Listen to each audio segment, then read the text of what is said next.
초실절 명절 주일입니다. 우리가 주의 이름으로 초실절 명절을 지키려고 우리 나왔고, 하나님 앞에 초실절 명절로 우리가 예배를 지금 드리고 있습니다. 이 초실절 명절은 하나님의 명절이라고 그랬어요. 하나님의 명절, 주의 명절이라고 레위기 23장에 되어 있죠. 그 하나님께서 하나님의 깊으신 뜻을 이루어진 것이 하나님이 기뻐하시는 명절이다 그겁니다. 그렇기 때문에 우리는 하나님의 자녀잖아요. 하나님의 자녀는 우리 아버지인 하나님이 기뻐하시면 자녀도 자동적으로 기뻐하는 명절이 되는 것입니다. 그래서 하나님의 명절인 초실절이 그 내용이 어떻든지 간에 알든지 모르든지 간에 하나님이 기뻐하시면 자동적으로 하나님의 자녀들은 기뻐하게 되어 있는 거예요. 하나님의 명절이 초실절은 우리도 명절이 되어지는 것입니다. 깨닫지 못하고 믿지 아니해도 명절이 되는 거예요. 우리가 하나님의 자녀이기 때문에. 거기다가 이 초실절 명절이나 또 다른 그 레위기 23장 7대 그 명절이 전부 그것이 그림자고 그 실상은 예수 그리스도를 말한다고 그랬잖아요. 예수 그리스도. 예수 그리스도가 실상이기 때문에 그 예수 그리스도를 통해서 아버지 뜻을 이루시고 하나님의 자기 백성들을 구원하시는 것이 바로 그게 실상이죠. 하나님의 뜻이죠. 그 하나님의 뜻을 이루는 그 그리스도를 통해서 예수 그리스도 그 아들 독생자 예수 그리스도를 통해서 아버지의 뜻을 이루시고 구원하시는 것이 이것이 하나님이 기뻐하시는 가장 기뻐하시는 것이죠. 그것이 초실절에 이루어진 거예요. 그리스도로 인하여 이루어진 거예요.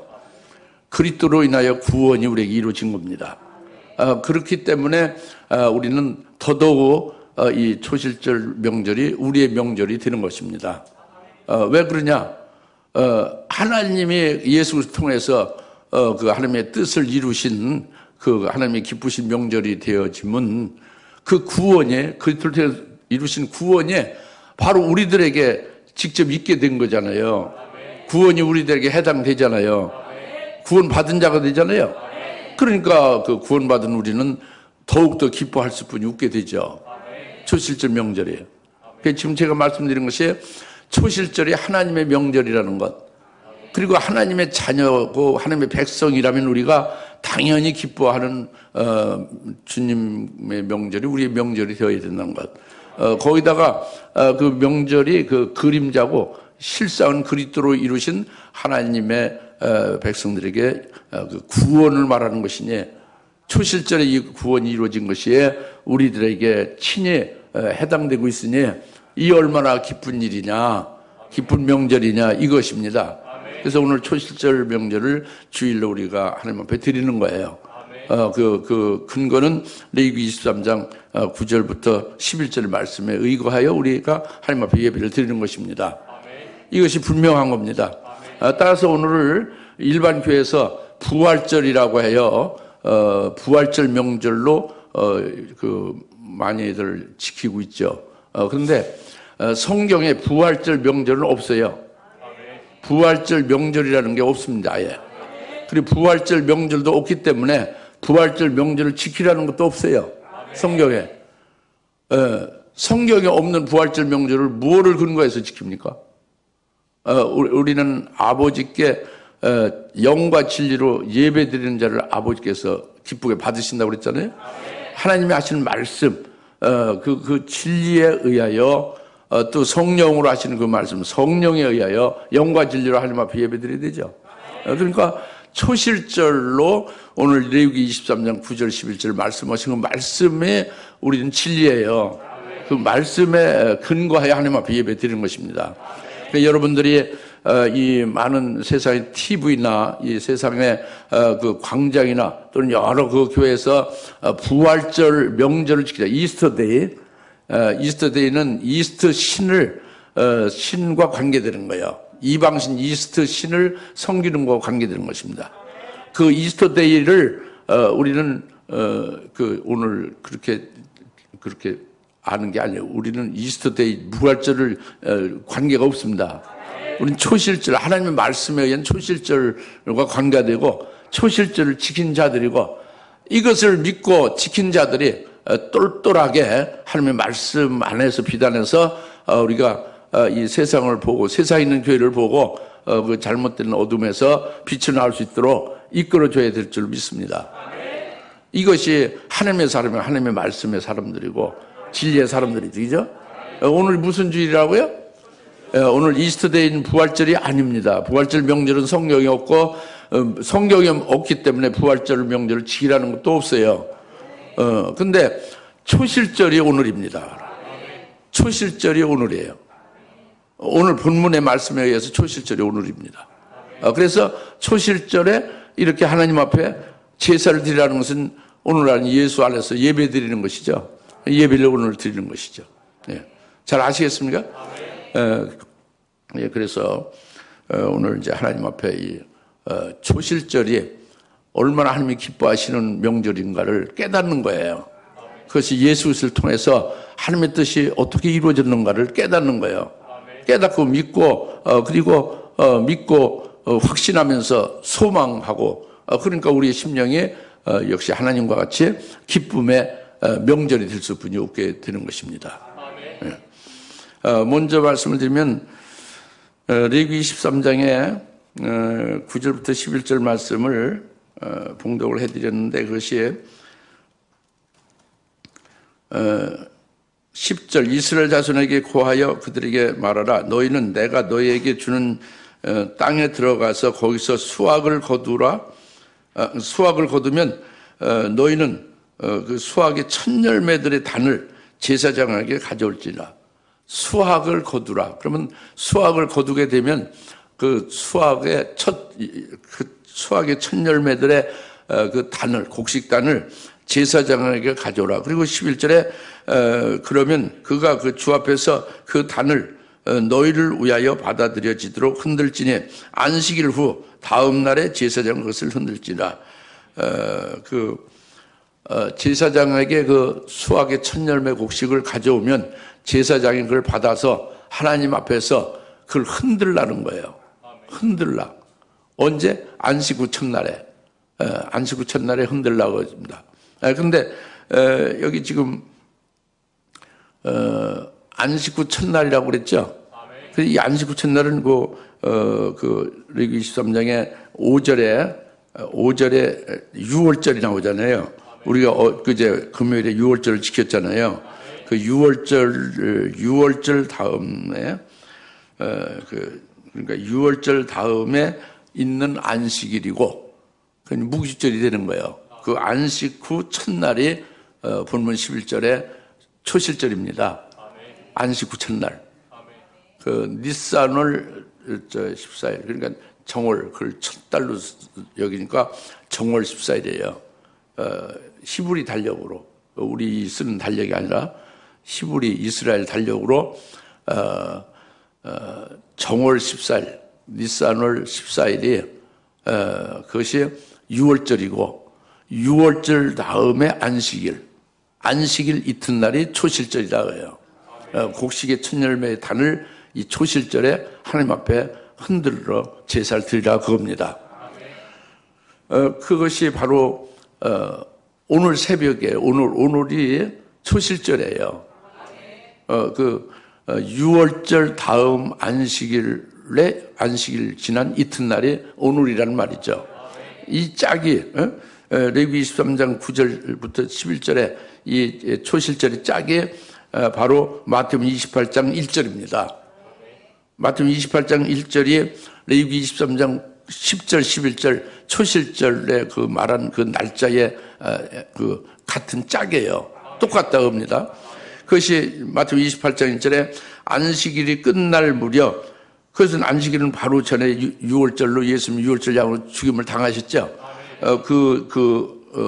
6월절 다음에 안식일은 무교절이 해당되는 거예요. 그리고 안식일이 그 끝날 무렵 그 주의 첫날 새벽이 시작될 때는 바로 어제 안식일이잖아요. 안식일 끝난 오늘 새벽은 바로 초실절이 오늘 새벽부터 초실절이 됨을 마태복음 28장 1절에서 레위기 23장 11절과 똑같은 짝으로 말씀하고 있습니다. 이게 틀림없어요. 그래서 뭐 초실절을 구구하게 다른 학설로 말하는 학자도 있지만은 그것은 다 쓸데없는 논쟁이고, 레위기 23장의 10절 11절과 그것이 마태복음 28장 1절로 해서 정확하게 초실절에 대해서 우리가 알 수가 있는 것입니다. 한 정답을 알 수가 있다고 합니다. 그래서 오늘이 초실절이에요. 그리고 오늘 이제 초실절에 우리가 이제 하나님 앞에 예배를 드리는 것이죠. 그래서 이제 두 번째로 우리가 살펴볼 것은 마태복음 28장 2절입니다. 그런데 보라, 거기에, 그러니까 1절에 이제 초실절 새벽에 막달라 마리아와 다른 마리아가 무덤을 보러 갔다고 했죠. 그죠? 28장 1절 그 후반절에 초실절에 막달라 마리아와 다른 마리아가 무덤을 보러 갔더라 했고, 2절 그런데 보라, 거기에 큰 지진이 일어나고 주의 천사 하늘에서 내려와 그 문에서 돌을 굴려내고 그 위에 앉아있더라 그랬죠. 그래서 그 천사의 목문은 번개와 같고 그의 옷은 눈처럼 희더라. 그러다 경비병들이 천사를 두려워하여 떨며 죽은 사람들처럼 되었더라 그랬습니다.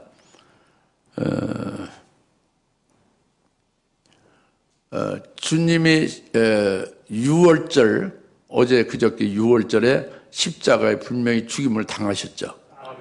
그리고 무덤에 묻히게 됐죠.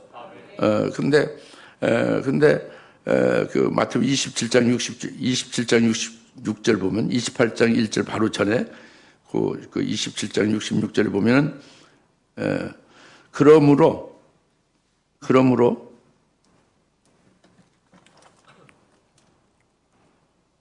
66절에 그러므로 그들이 가서 돌문을 봉인하고 경비병을 세워 무덤을 안전하게 지키게 하더라 그랬죠.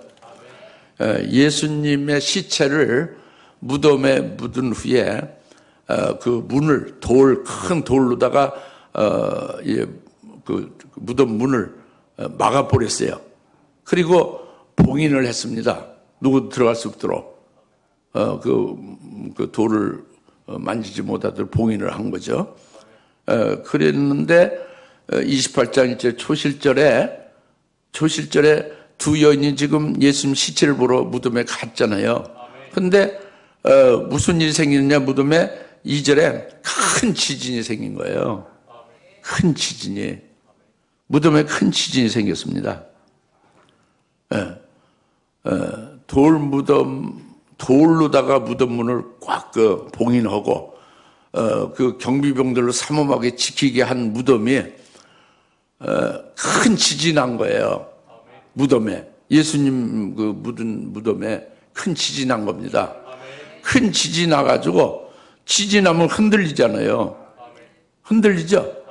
흔들리면서 갈라지는 거예요. 갈라지면서 부서지는 겁니다. 그러니까 돌문이고 무덤이 부서진 거예요. 지진으로.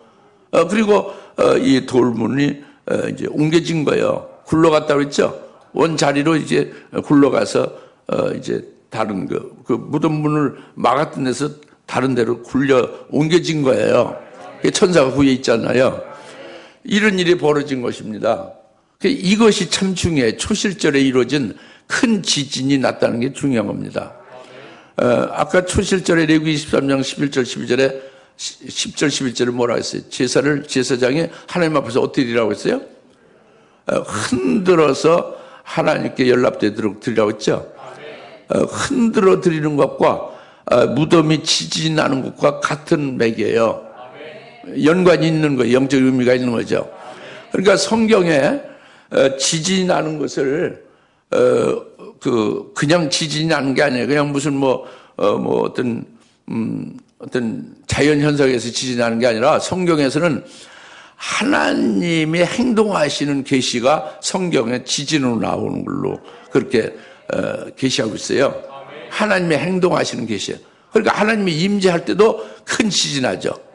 그리고 하나님의 큰 권능을 행하시고 하나님의 신적 권위를 나타낼 때에 하나님이 일하실 때 권능을 나타내고 그 신적 권위를 나타낼 때에 큰 지진이 나요. 그러니까 이 그 큰 지진은 영적 의미가 있죠. 주님의 무덤에 큰 지진이 나서 이렇게 갈라지고 무덤이 부서지는 것은 이건 의미가 있다고 합니다. 이 무덤은 성경에서 음부라고 하잖아요. 죽은 자가 묻어 있는 죽은 자가 있는 무덤을 음부라고 그래요. 그 음부에 속해 있다. 음부 아래 있다. 사망 아래 있는 게 죽은 자가 무덤에 있는 것이죠. 음부 아래 있는 것이고 사망 아래 있는 것이죠. 그런데 이 큰 지진이 일어나는 것은 음부의 권세를 흔들어서 부셔버리는 거예요. 사망의 권세를 흔들어 부셔버리는 거예요. 그러니까 주님이 묻힌 무덤이 큰 지진이 났다는 것은 음부의 권세와 사망의 권세를 깨트려버리고 부셔버리고 거기서 계신 주님이 음부의 권세를 깨뜨리고 사망의 권세를 깨뜨리고 부활하셨다는 것을 그 부활의 능력을 계시한 것이 큰 지진으로 난 것입니다. 이것을 어떻게 할 수 있느냐? 사도행전 16장 26절에 보면은 사도 바울이 나오죠. 사도의 복음을 증거한 것으로 인해서 감옥에 갇히잖아요. 감옥에 갇혀서 깊은 감옥 속에 있을 때에 착고에 채여 있잖아요. 꽁꽁 사슬에 묶여 있죠. 그런데 큰 지진이 한밤중에 일어나죠. 큰 지진이 일어나는 게 아까 뭐라고 했어요? 하나님의 행동하시는 것에 나타나는 것이라고 했죠. 하나님의 행동하시는 것을 계시한다고 했죠. 그러나 신적 권능, 신적 권위, 하나님의 움직이시는 역사, 이런 것이 지진으로 계시하고 있다고 그랬잖아요.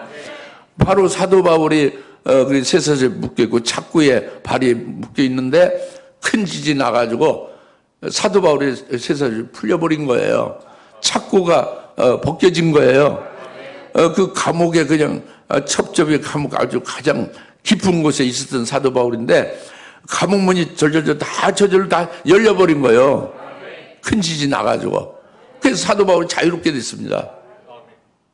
몸이 자유롭게 되고 감옥에서 있을 필요가 없이 자유롭게 나올 수 있게 한 것이 큰 지진이에요.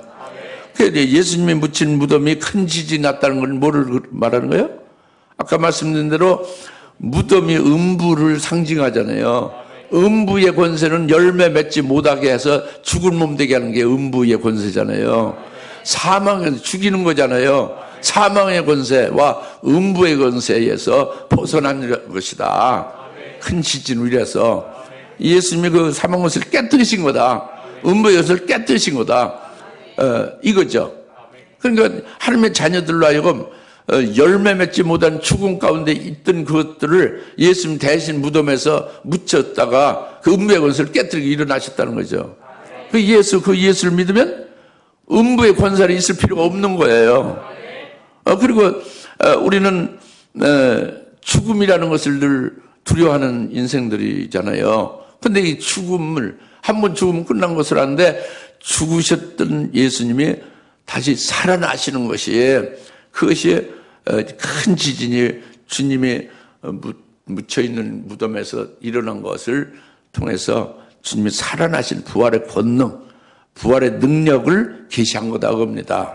지진이 난 것은 초실절에 이걸 믿으십시오. 아직 이제 주님을 만나지도 않았고 아직 그 천사의 그 전달도 받지 않았지만은 초실절에 그 주님이 묻혀있는 무덤에 큰 지진이 일어났다. 이것이 무엇을 말하냐? 이걸 지금 말씀드리는 거예요. 아셨어요? 그냥 자연현상으로 주님이 묻힌 무덤에 자연현상으로 갑자기 우연하게 큰 지진이 나서 난리 났구나. 이런 게 아니란 말이죠.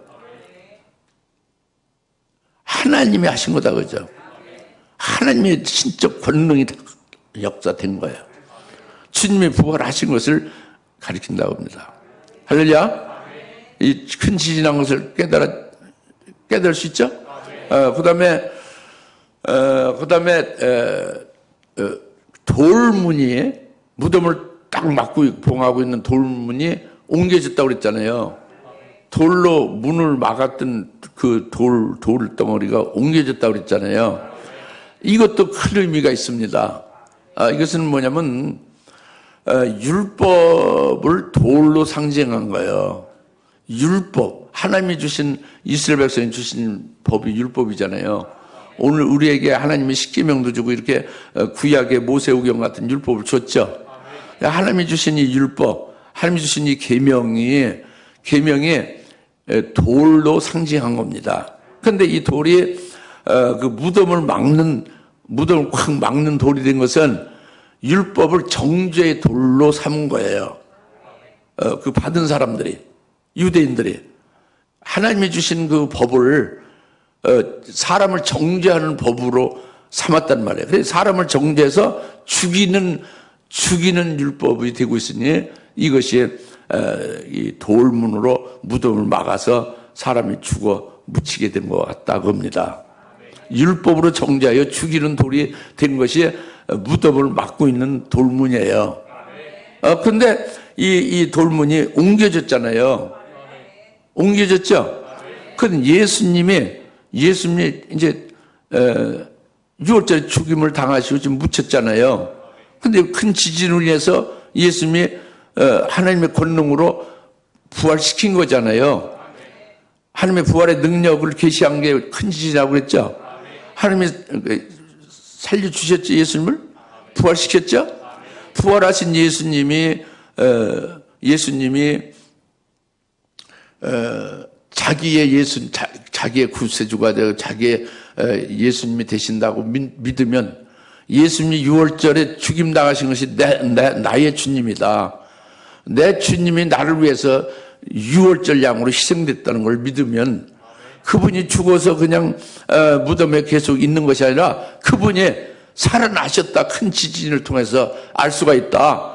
해서 그분이 부활하신 것을 믿는다면은 예수님이 죽으심과 부활하심을 믿는 자라면 그런 그 예수의 부활과 예수님의 죽으심을 믿는 자는 그 예수님의 율법을 다 이루신 분이다. 율법을 다 완성하신 분이다. 하는 것이 자동적으로 믿어지는 거예요. 그러면 이런 자들에게는 이 예수님의 죽으심과 부활하심을 믿는 자들에게는 율법을 다 이루신 주님을 믿는 자들에게는 이 율법이 하나님의 계명에 죽이는 정죄하는 법이 안 된다는 거죠. 이 율법이 이 예수를 믿는 자들에게는 이건 오히려 살리는 법이 되는 거예요. 자기를 온전케 세우는 그런 신령한 영법이 된다고 해요. 그래서 야고보서에서는 이 율법이 자유케 하는 법이다. 온전케 하는 법이다. 자유에 온전한 법이다. 이렇게 말씀하고 있잖아요. 로마서 8장에서는 신령한 법이라, 로마서 7장에서는 신령한 법이라고 했죠. 율법이 영적인 것, 신령한 법이라고 했죠. 정죄 율법이 아니라 영법이다 겁니다. 우리 영을 온전케 세워서 그리스도의 형상에까지 이를 수 있게 하는 것이 바로 이 하나님이 주신 율법이다. 계명이다 이거죠. 할렐루야. 이게 돌이 옮겨진 거예요. 율법의 하나님 말씀이 원래 자리로 돌아간 거죠. 하나님의 백성에게 하나님의 법을 줬는데, 율법을 줬는데, 하나님의 계명을 줬는데, 그것을 가지고, 죽이는 일만 하면 되겠습니까? 살리는 일을 하는 거죠. 그리고 온전히 세우는 일을 하는 거죠. 그게 온전한 하나님이 주신 목적이죠. 그 원래 자리로 돌아가게 된 것이다. 하는 것이 주님의 부활로 인해서 온전하게 돌아가게 된 것이다. 율법에. 이것이 돌문에 무덤을 닫았던 것이 옮겨져 가지고 이제 그 옮겨진 돌 위에 주의 천사가 하늘에서 내려와서 앉아 있죠. 그렇죠? 지금 말씀 아주 중요한 부분을 말씀을 하나님이 하시는 거예요. 뭐냐면 주님이 묻혔던 주님이 6월절 양이 되셨다가 무교절에 묻혔던 안식일에 묻혔던 주님이 큰 지진이 무덤에 일어남으로 인하여 하나님이 나타내신 것을 보여줬다 우리에게. 그것은 바로 더 이상 무덤에 있지 않게 하는 거예요. 그러니까 무덤이 환히 뻥 뚫렸죠. 문이 열려졌죠. 그 환히 열려지고 그 무덤 안을 보면 다 빈 무덤이 된 거예요. 무덤 문이 환히 열려졌고, 그냥 자유롭게 들어가고 나올 수 있게 무덤이 열려진 거예요. 그리고 무덤 안에는 빈 무덤이에요. 예수님의 시체가 없는 거죠. 이렇게 된 것이 큰 지진이 났고 돌이 문이 돼서 막았던 것이 옮겨졌다 이겁니다. 할렐루야. 이제 이게 초실제로 이루어졌다고 해요. 예수님 묻힌 무덤에서. 두 여인이 예수님의 시체를 보러 갔는데 이렇게 된 것을 봤어요. 그러나 두 여인은 아직 그것을 깨닫지 못하였죠. 큰 지진과 돌이 옮겨진 그 신비한 신령한 뜻을 잘 모르고 있었던 거죠. 예? 오늘날 그리스도인들이 이걸 모르는 분들이 얼마나 많습니까? 오늘 그래서 말씀하시고 있는 거죠. 그 다음에 이제 2절부터 3절의 말씀, 주의 천사가 나오죠. 주의 천사 나오죠. 2절에 주의 천사가 하늘에서 내려와 그 문에서 돌을 굴려내고 그 위에 앉아있더라. 그의 용모는 번개와 같고 그의 옷은 눈처럼 희더라.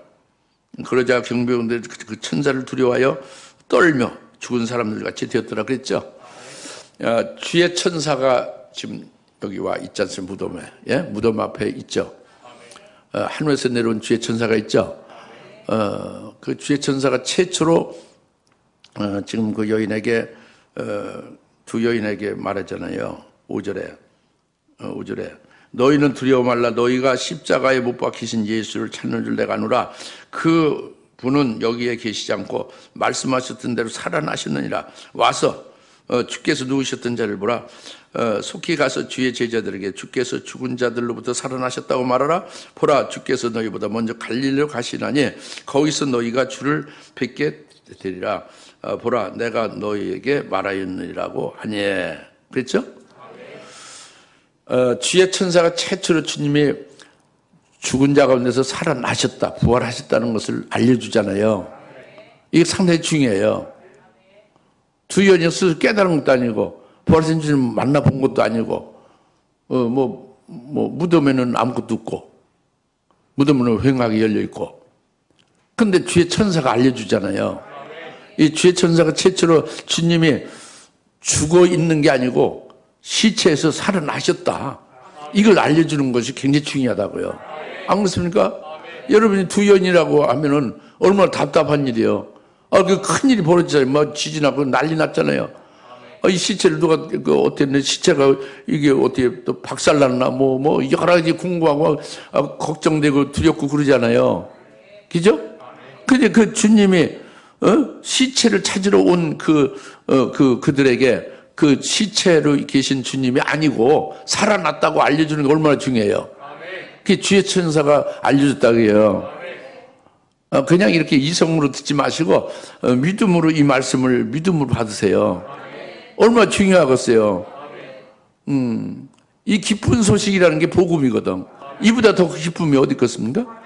근데 이게 주의 천사가 전했죠? 이게 중요해요. 이 지금 주의 천사가 주의 부활에 대해서 지금 전하고 있잖아요. 그러면 이건 분명히 이 주의 천사가 주님의 부활과 깊은 관계가 있다는 얘기예요. 관계가 있다는 거예요. 확실히 이루어보건대 주님과 주님의 부활과 이 주의 천사는 관계가 있다고요. 어떻게 관계가 있어서 이렇게 최초로 주의 부활을 전하고 있느냐, 이것을 우리가 좀 생각을 깊이 해봐야 됩니다. 우리 믿음이 확고하기 위해서. 그건 뭐냐면 주님의 부활을 좀 자세히 한번 상고해 볼 필요가 그래서 있는 거예요. 주의 천사가 최초로 이 부활을, 주님의 부활을 알려주는 이것을 알기 위해서는 주님의 부활에 대해서 좀 상세하게 다시 한번 우리가 이렇게 살펴볼 필요가 있어요. 상고해 볼 필요가 있다고요. 주님의 부활은 그냥 죽었다가 일어나셨다, 이 정도가 아니고 좀 구체적으로 말씀하는 것은 로마서 8장 11절이에요. 예수님을 죽은 자 가운데서 살리신 이의 영이, 예수님을 죽은 자 가운데서 살리신 이의 영이 우리 안에 거하시면 우리의 죽을 몸도, 예수를 죽은 자 가운데 살리신 이의 영이 우리 죽을 몸도 살리시리라. 이게 로마서 8장 11절이죠. 그런데 그 앞에 부분 예수님을 죽은 자 가운데서 살리신 이는 성부 하나님이죠. 아버지죠. 아버지의 영이 하나님의 영이 그건 성령이죠. 그러니까 예수님을 부활케 한 것은 아버지와 성령으로 부활케 했다는 내용 거기 있는 거예요. 구체적으로.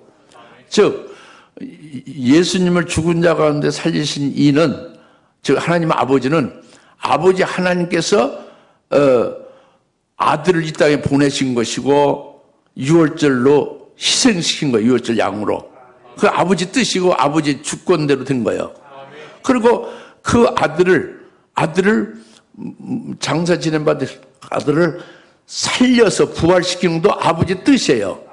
아버지가 이미 정해놓으신 그 구원의 그 스케줄에 있는 거죠. 하나님의 예정하신 뜻이란 말이에요. 그 뜻과 그 하나님의 주권대로 예수님이 부활된 거예요. 이것이 예수님을 죽은 자 가운데 살리신 이예요. 성부 하나님. 아버지께서 예수님을 부활시켰다는 거죠. 그리고 그 예수님을 죽은 자 가운데 살리신 이의 영은 성령이죠.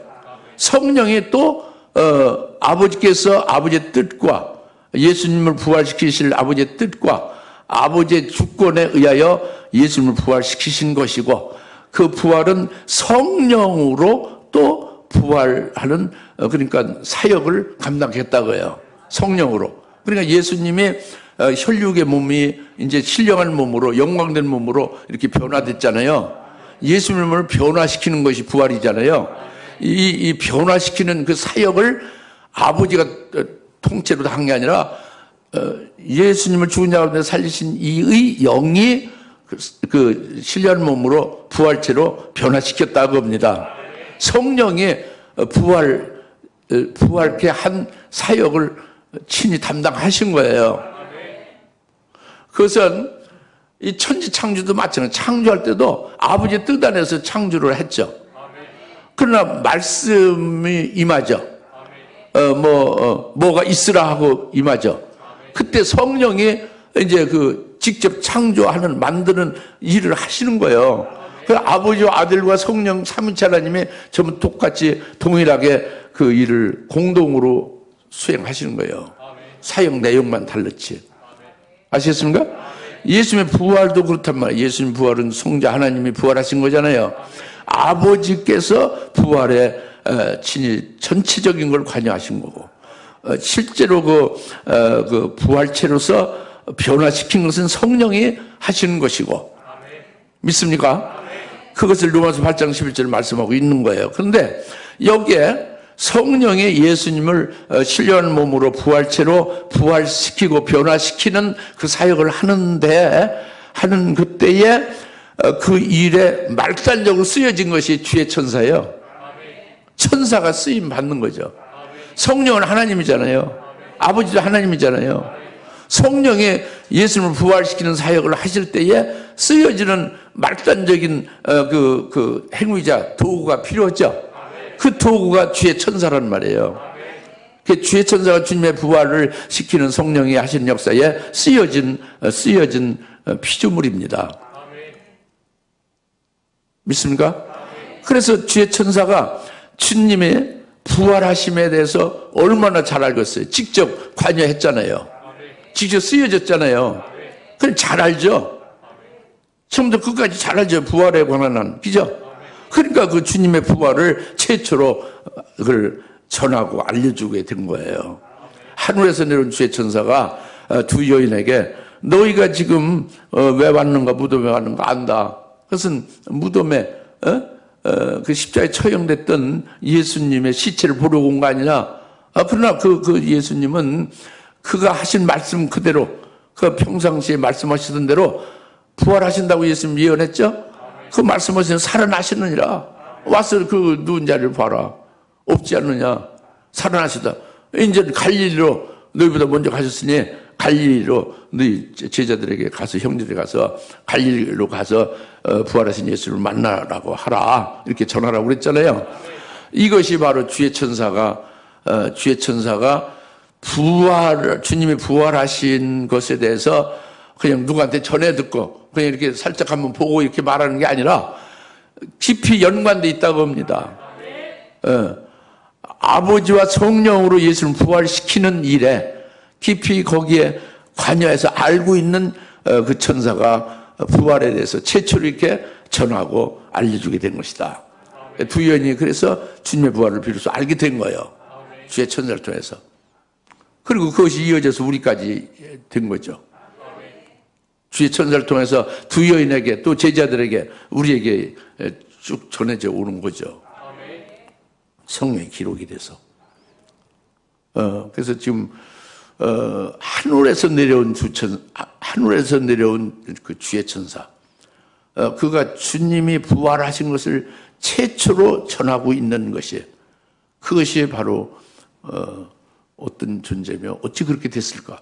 나하고 어떤 관계가 되는가? 이것을 우리가 상고한 겁니다. 예수님의 부활은 이 세상에 없는 아주 인류 최대의 이적 중에 최고의 이적이에요. 그 이적의 부활 사건이, 사람이 죽으면 끝나죠. 다 그 송장으로 묻으면 다 저기 죽어 썩어지고 말잖아요. 그런데 살아나셨잖아요. 그죠? 그것을 알고 그것을 전하는 최초의 존재가 얼마나 귀중한 존재입니까?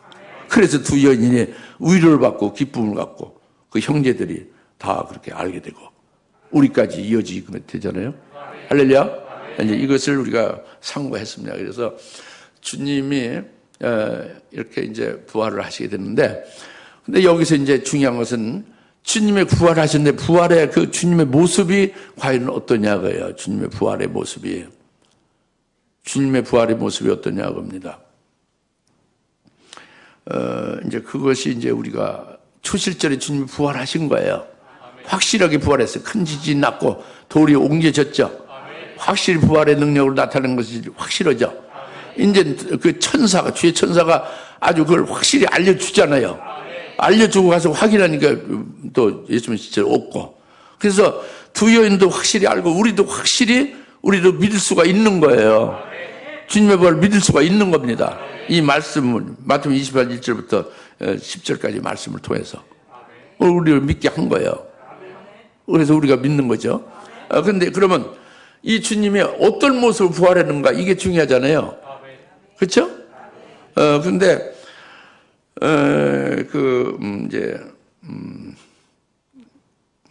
이제 8절에 그들이 그 두 여인이 그 천사의 그 알려준 그 주님의 부활 소식을 듣고 두려움과 큰 기쁨으로 무덤에서 급하게 떠나서 주의 제자들에게 말하려고 달려가고 있는데, 9절에 또 여인들이 제자들에게 말하려고 갈 때에 보라, 예수께서 그들을 만나서 말씀하시를 모두 평안하뇨 라고 하시니 여인들이 나와 그의 발을 붙잡고 주께 경배하더라 그랬죠.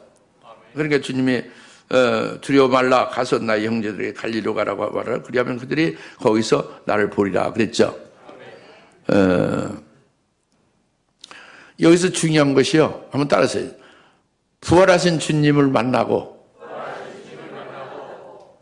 그 주님의 발을 붙잡고 경배하더라. 그 천사가 전해준 말로 주님이 부활한 것을 이제 알게 되고 그걸 기쁘니까 막 달려가고 있잖아요, 두 여인들이. 근데 직접 부활하신 주님을 만나게 된 거예요. 너희가 평안하뇨, 모두 평안하뇨, 이렇게 인사까지 받는 거예요. 부활하신 주님이 나타나신 거죠. 근데 이들이 한 일이 뭐예요? 두 여인이 반가우니까, 반가우니까 어떻게 한 거예요? 주님의 발을 딱 붙잡았잖아요. 붙잡고 경배하더라고요. 다 같이 주의 발을 붙잡고 부활하신 주님의 발을 붙잡고 경배하더라. 이게 중요해요. 이게 중요합니다. 저는 그게 굉장히 중요하다 봅니다. 왜 중요하냐면 이들이 지금 부활의 소식은 들었잖아요. 천사로부터. 근데 두려워하고 있어요. 기쁘기도 하지만 두려워하고 있어요. 두려워하면서 가고 있죠. 또 부활하신 주님 만났죠. 역시 두려워하고 있어요. 왜 두려워할까요? 왜 두려워하냐면 여러분 가족 중에 누가 돌아가셨어요. 부모님이나 어떤 연세 많은 어른들이 돌아가셨어요. 근데 돌아가신 분이 갑자기 자기 앞에 나타났어요? 죽었는데? 그러면 여러분이 담담해요? 놀라고 두려워요? 놀라고 두려워지. 그건 뭐예요? 귀신이죠. 그죠? 귀신이, 그것도 밤중에 무덤 근처에서 만났다면 이루 말할 수 없지, 두려우면. 낮에 만나서 두렵지. 죽으신 그분이 딱 자기 앞에 톡 나타나면 얼마나 두려워요. 그 귀신을 두려워하잖아요. 예수님이 죽으신 거 분명히 봤죠. 6월절에 무덤에 묻힌 것도 아주 목도하고 그 봉인할 때까지 봤잖아요. 그래서 시체를 보러 온 거잖아요.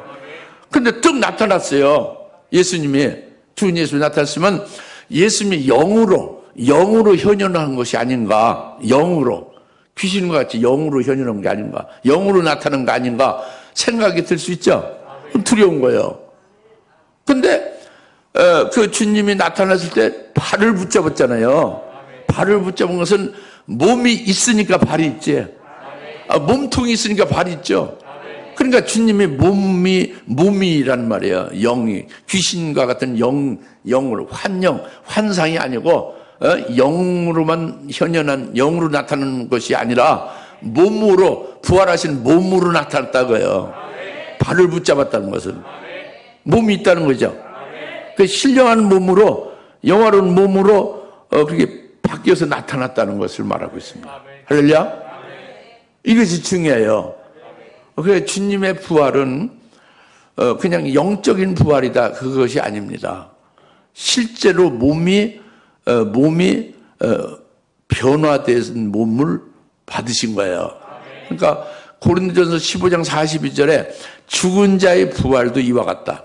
죽은 자의 부활이 이와 같다. 예수님의 부활이 이와 같다. 우리의 부활이 이와 같다. 부활은 이와 같다.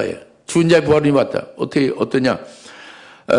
혈육의 몸으로 심겨지지만 영적인 몸으로 다시 부활한다고요. 그러니까 우리가 이 땅에 태어날 때는 혈육의 몸으로 태어나서 살고 있죠. 이게 죽은 거예요. 예?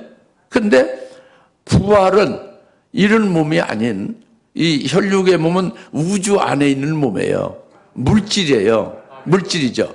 이런 몸이 아닌 하늘, 이 우주 바깥에 하늘나라에 있는 몸과 같다고요. 즉 영적인 몸이다, 그렇지? 우주 안에 있는 물질에 속한 혈육의 몸이 아니라 우주 바깥에 하늘나라에 있는 몸이다, 그겁니다. 영적인 몸이다, 그래요. 천사가 영이죠. 영인데 영이 몸을 입으면 그 영적인 몸이에요. 예? 몸이라는 말이 몸. 영적인 몸이다, 그죠? 예, 그 예수님이 십자가에 달리셨을 때 혈육의 몸으로 십자가에 죽임 당하셨죠. 그렇죠? 마리아로부터 태어난 게 혈육의 몸이죠. 십자가에 달려 죽임 당하신 게 혈육의 몸이죠. 혈육의 몸으로 죽임 당하셨지만 그가 부활하신 것은 영적인 몸으로 변화된 거예요. 그러니까 영적인 몸은 이 우주 안에 속한 몸이 아니라 우주 밖에 하늘나라에 속한 몸, 하나님의 형상을, 하늘에 속한 하늘에 속한 분의 형상을 입은 몸이에요. 하나님 그 생명의 몸을 입은 거죠. 신령한 몸이에요. 영체, 영적인 몸이다 그래요. 영이 아니라 몸이다, 그제? 영적인 몸이다. 몸을 가지고 있다 그래요. 그래서 이 몸은, 예수님 부활한 이 영적인 몸은 다시는 죽지 아니하는 몸입니다. 썩지 아니하는 몸이에요. 죽지도 썩지도 아니하고 영원히 영생하는 몸이에요. 몸이 영생하는 거예요. 영이 아니라 몸이. 이것이 영적인 몸이다 그럽니다. 그리고 뭘 배고파서 어떤 음식을 먹어야 될 필요가 없는 몸이에요. 먹을 필요가 없어요. 목이 말라서 물을 마셔야 될 필요가 없는 몸이에요. 할렐루야. 이게 영적인 몸이에요. 우주 안에 있는 몸이 아닙니다. 하늘나라에 있는 몸이고 하늘나라에 계신 분의 형상을 입은 몸이다 그래요. 할렐루야. 그래서 시간 공간을 초월하는 몸이에요. 초월적인 존재예요. 그러니까 아무리 두꺼운 벽이 있어도 쓱 그냥 지나가는 거야. 벽을 통과할 수 있는 몸이에요. 벽에 장애물이 아무 상관이 없어요. 영적인 몸은. 예, 벽을 쓱 이렇게 벽 속을 지나서 이렇게 통과할 수 있는 몸이라는 말.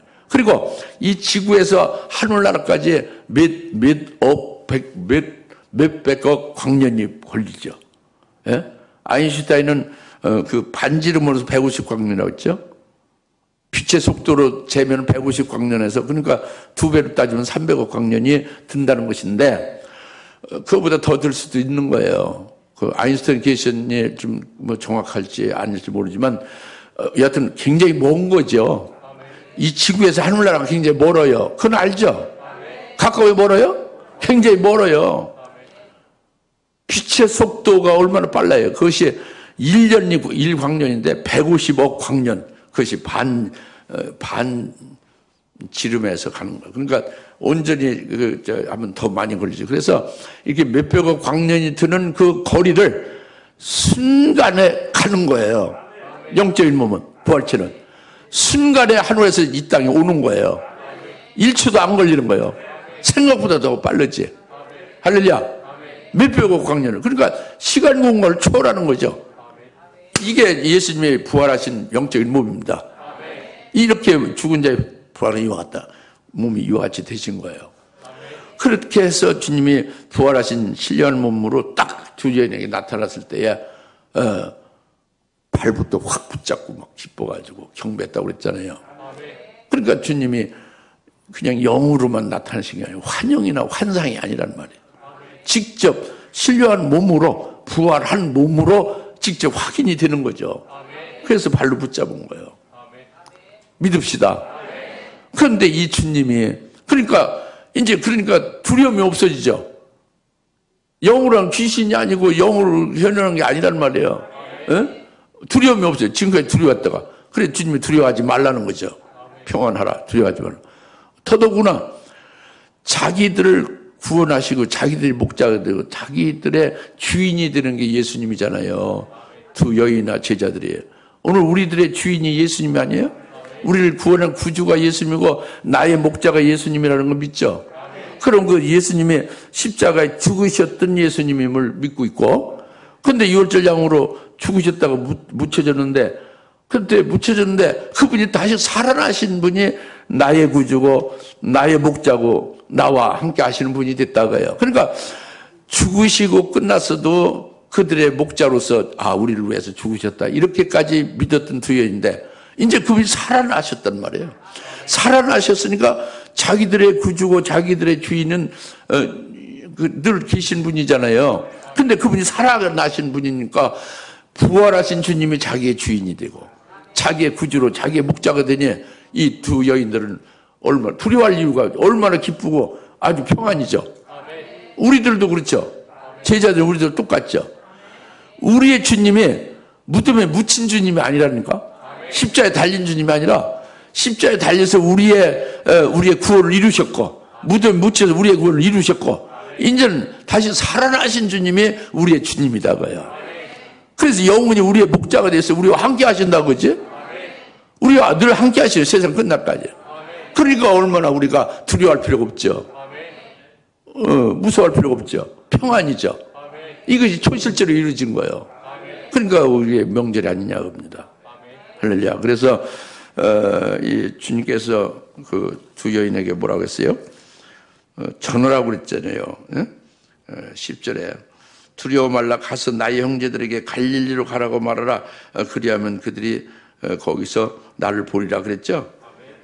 그 천사도 갈릴리로 가시나니 거기서 나와서 주를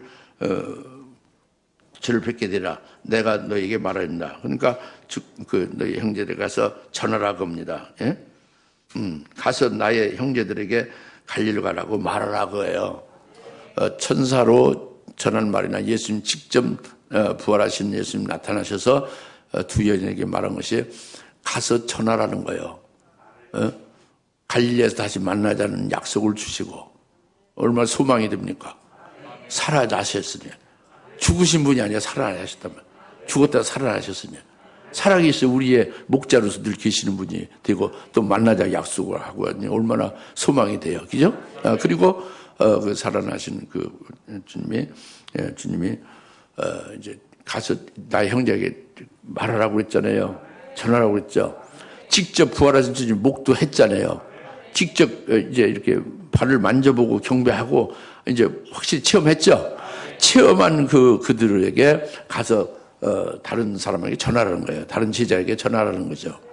부활을 하는 주님을 전하라는 거예요. 부활을 목도했으니까. 그래서 부활의 주님의 증인이 되라는 거예요. 오늘 우리도 전해야 되는 겁니다. 먼저 우리가 확신하고 주님의 발을 붙잡고 경배하듯이 확신하고 그리고 소망이 불릴 듯 하고 이것을 인해서 이제 경험한 우리가 가서 이제 예수의 부활을 하셨다는 걸 증거하는 거예요. 증거하는 거죠. 부활의 주님의 증인이 되는 거예요. 이게 초실절에 주님이 부활하셔서 우리에게 하시는 말씀입니다. 오늘 왜 초실절 명절이 됩니까?